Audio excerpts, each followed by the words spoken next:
계속해서 대전, 세종, 충남 소식 전해드립니다.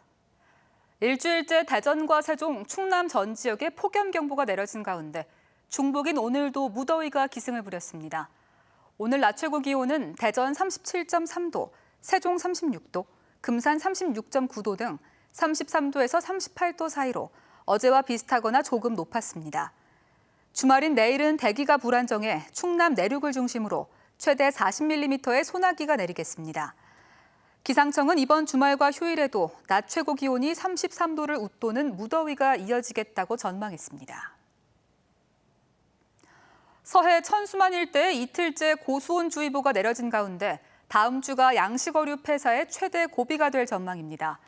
오늘 천수만 해역인 서산 창리의 수온은 27.3도로 먼 바닷물이 들어오는 사리의 영향을 받아 어제보다 낮아졌습니다. 천수만 해역의 주 양식어종인 조피볼락, 이른바 우럭의 경우 평균 수온이 28도 이상인 상태가 일주일가량 지속되면 폐사가 시작되는 것으로 알려졌습니다. 천수만 해역엔 128곳의 양식장에서 4,622만 마리를 양식 중인 가운데 충남도는 다음 주말 물이 빠지는 조금 때 고수온 피해가 커질 수 있다고 보고 대책 마련에 고심하고 있습니다. 걸어서 건너는 다리로는 국내에서 가장 긴 다리가 될 금강보행교가 첫 삽을 뜨고 본격적인 공사에 들어갔습니다. 특히 둥근 고리 형태로 만들어지는 등 독특한 형태와 특징을 갖출 예정이라 벌써부터 명소 탄생이 기대되고 있습니다. 김윤미 기자가 보도합니다. 세종시 도심을 가로질러 흐르는 금강. 하지만 차들이 싱싱 달리는 다리만 있을 뿐 산책이나 휴식을 즐길 수 있는 다리는 없어 시민들은 세종 호수공원으로 몰립니다. 설계 공모부터 세종시 대표적인 명소 탄생을 예고한 금강보행교가 첫 삽을 떴습니다. 세종시청 인근 금강 남쪽 3생활권에서 금강을 건너 북쪽 2생활권에 조성 중인 중앙공원, 국립수목원을 잇는 보행 전용 다리입니다. 여유롭게 조망을 즐길 수 있도록 독특하게 직선이 아닌 둥근 고리 형태고 길이도 1.65km로 국내에서 가장 깁니다. 시원한 강바람을 맞으며 금강을 걸어서 건너는 것은 우리 행복도시에서만 느낄 수 있는 특별한 체험이 될 것입니다. 특히 복층 형태로 설계돼 위층은 보행자들만 거닐고 자전거는 아래층으로만 다닐 수 있어 보행자와 자전거 간 사고를 막게 됩니다. 다리 밑으로 물놀이 시설과 운동 시설도 설치돼 여가 문화 생활도 즐길 수 있을 전망입니다. 중앙공원이 있고 또 그 사이를 걸어서 또는 자전거를 타고 이동할 수 있는 금강 보행교가 만들어지면은 정말 우리 세종시를 대표할 수 있는 명물이 되지 않을까 싶은 생각입니다. 최근 금강 세종보 수문 개방으로 수위가 낮아지면서 찬반 논란이 불거졌지만 보행교 건설엔 지장이 없다는 입장입니다. 수심은 한 1.6m 정도 낮아졌지만도 금강 보행교 주변의 반경 400m 반경으로는 수면적이 약 한 6%만 정도 줄어드는 걸로 나와서 금강 보행교의 완공 시기는 2021년 말.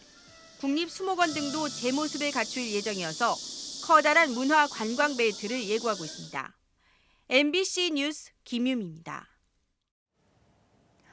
금강 백제보의 유해 남조류수가 밀리리터당 4,000세를 돌파하면서 조류경보 관심 단계에 들어섰습니다. 환경부는 금강 백제보를 일부 개방했지만 물의 흐름이 정체돼 있어 녹조 증식에 유리한 환경을 보이고 있다고 분석했습니다. 반면 상대적으로 개방폭이 큰 세종보와 공주보에서는 유해 남조류 수치가 모두 밀리리터당 1,000셀 이하로 비교적 양호한 상태인 것으로 나타났습니다. 상수원인 대청호의 문희, 추동, 회남수역은 현재 유해 남조류 수가 밀리리터당 1,000셀 이하로 조류경보 기준에 못 미쳤지만 유입지류인 추소 지점은 유해 남조류가 14,000셀로 편차가 컸습니다. 지역 자영업 경기가 최악으로 치달으면서 핵심 상권에서도 빈점포가 나오는 등 경기 위축이 심화되고 있습니다. 한국감정원의 올 2분기 상업용 부동산 임대 동향에 따르면 대전 지역 중대형 상가의 공실률은 10.1%로 전년 대비 1.3%포인트 증가했고 소형 상가는 0.9%포인트 늘었습니다. 이는 소비심리 위축과 자영업자들의 인건비 부담이 커지면서 운영 악화로 인해 상가의 공실률도 높아지고 있다는 분석입니다. 특히 도심 핵심 상권에서도 폐업과 함께 주인을 찾지 못하는 빈 점포가 나오고 있어 줄폐업에 따른 공실률은 더욱 증가할 것이라는 우려가 커지고 있습니다. 침체된 지역 상권을 살리기 위한 충남도청 구내식당 휴무제가 오늘 처음으로 실시됐습니다. 경기 침체로 어려움을 겪는 내포 신도시 상인들과의 상생을 위해 마련된 도청 구내식당 휴무제는 매달 둘째, 넷째 주 금요일에 실시됩니다. 충남도는 구내식당 이용 직원이 하루 650여 명으로 휴무제로 인근 식당 등에 연간 1억 5천만 원의 매출 증대가 기대된다며 앞으로 일선 시군과 공공기관, 기업 참여를 요청하겠다고 밝혔습니다. 게이트볼 행사에 참여한 박정현 부여군수가 경기도에 쓰러진 80대 노인을 심폐소생술로 구해 화제가 되고 있습니다. 부여군은 오늘 오전 10시 40분쯤 부여군 은산 게이트볼장에서 열린 게이트볼 대회에서 85살 정모 씨가 폭염 속에 의식을 잃고 쓰러진 것을 박 군수가 심폐소생술을 실시해 소생시켰다고 밝혔습니다. 지금까지 대전이었습니다.